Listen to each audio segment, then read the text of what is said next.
Assalamualaikum warahmatullahi wabarakatuh.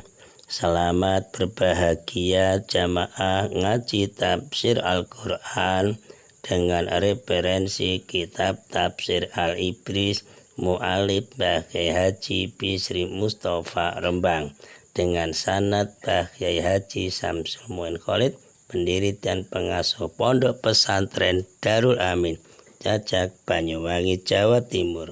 Semoga berkah. Dilanjutkan surat Al-Baqarah ayat 32, kelanjutan dari ayat 31. A'udzu billahi minasyaitonir rajim. Bismillahirrahmanirrahim. Qalu subhanaka la ilma lana illa ma 'allamtana innaka antal alimul hakim.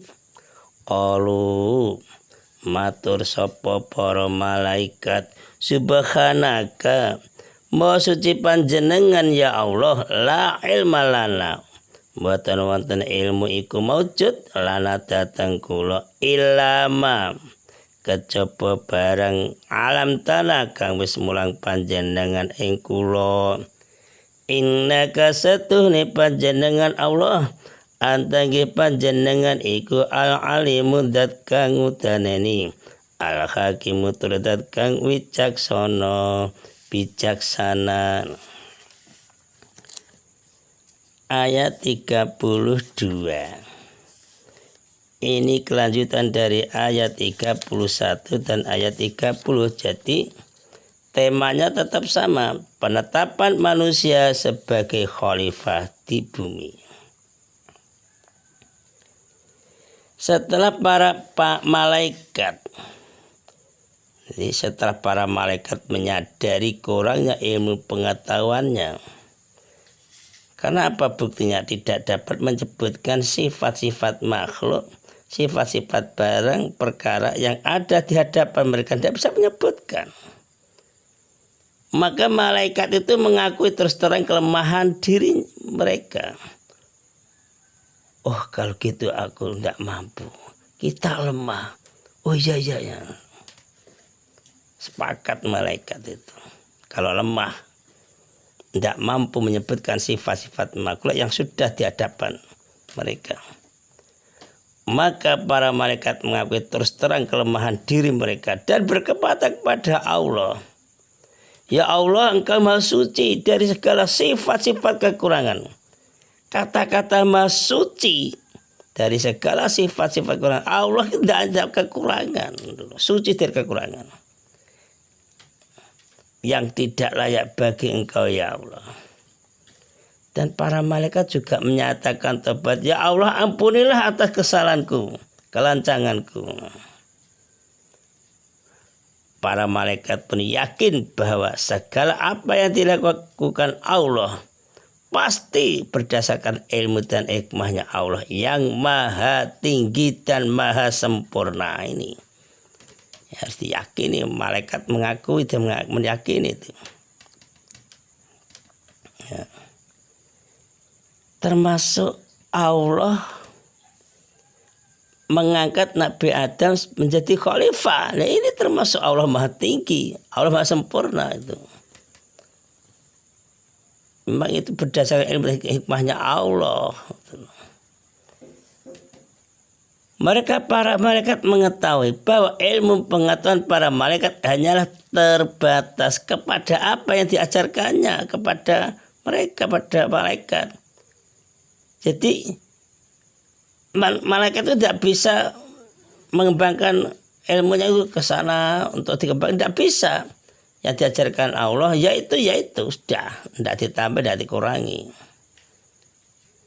Dengan demikianlah lenyaplah keraguan-raguan para malaikat tentang hikmah Allah dalam pengangkatan Nabi Adam menjadi khalifah di bumi. Ya, aman, dia yakin kalau gitu Allah Allah Maha benar.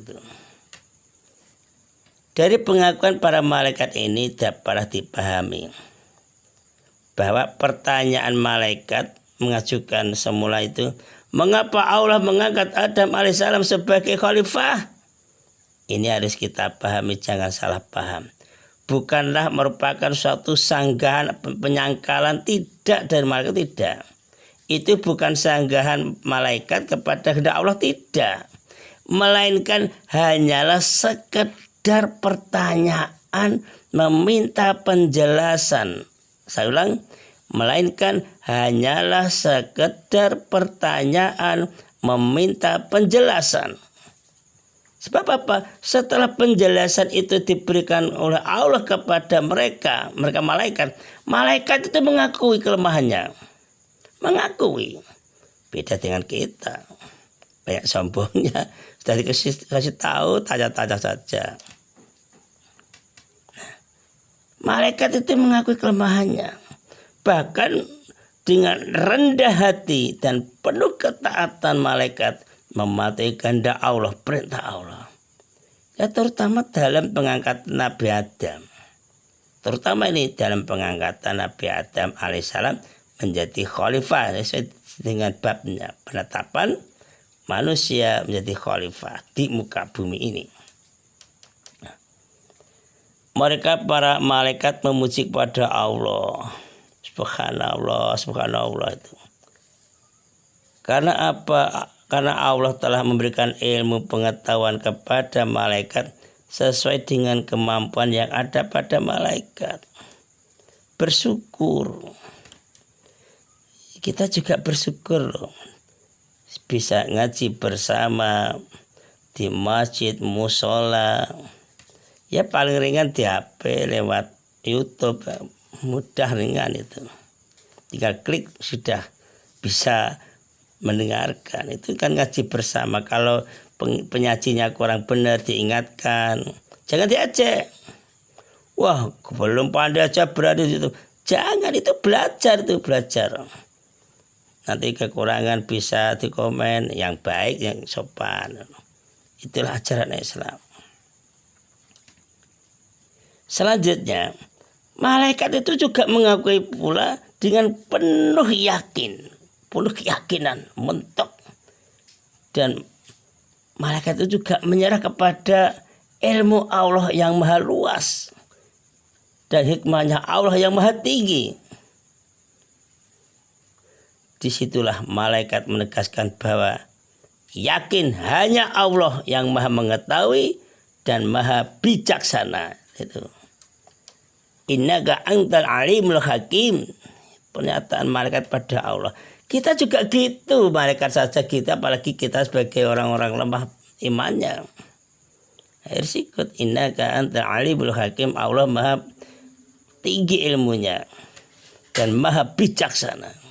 Nah, hal ini mengandung suatu pelajaran lah bagi kita, bagi orang Islam, bagi manusia umumnya, seluruh umat Islam sampai akhir hari kiamat, bahwa manusia yang telah dikaruniai ilmu pengetahuan yang lebih banyak dari yang diberikan kepada para malaikat dan makhluk-makhluk lainnya, mungkin binatang, itu kan dia makhluk lainnya. Hendaklah kita ini selalu mensyukuri nikmat itu. Serta tidak boleh sombong. Tidak boleh menjadi sombong. Tidak boleh angkuh. Karena apa? Ilmu pengetahuan yang dimilikinya. Serta kekuatan dan daya pikirannya, otaknya yang jos, yang jenius. Sebab gini, betapapun tingginya ilmu pengetahuan, tingginya teknologi manusia pada zaman kita sekarang ini lebih canggih. Namun masih banyak rahasia-rahasia alam ciptaan Allah Subhanahu wa taala yang belum dapat dijangkau oleh ilmu pengetahuan manusia. Contoh, misalnya hakikat roh yang ada pada diri manusia sendiri. Itu saja kalau salah tafsir, salah langkah, menganggap dirinya Tuhan Allah, akhirnya sesat. Nah, tidak bisa dipikir dengan akal itu. Allah telah memperingatkan bahwa ilmu pengetahuan yang dikaruniakan kepada manusia hanya sedikit sekali dibandingkan ilmu Allah dan hakikatnya. Harus sadar ini, tidak boleh sombong. Surat Al-Isra ayat 85. Dan tidaklah kamu diberi pengetahuan melainkan sedikit sekali. Pokok selama manusia tetap menyadari kekurangan ilmu pengetahuannya, tentu dia tidak akan menjadi sombong dan angkuh. Jelas itu.